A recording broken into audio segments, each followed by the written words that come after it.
Giulia, ciò che conta siamo noi è il titolo di una tua canzone. Che cosa conta per te nella vita?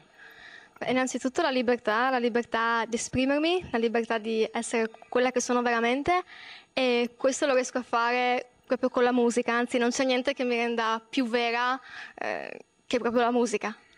E poi tu hai scritto: con la musica volo e raggiungo l'immenso. Che cos'è per te la musica? La musica per me è l'immenso, non vorrei essere ripetitiva, però quando canto io volo perché sto talmente bene che mi sento proprio immensa. È come una cura terapeutica per me cantare. Che cosa ti aspetti da Musicultura? Beh, innanzitutto già essere qua questa sera per me è stata una grande soddisfazione e una grande felicità.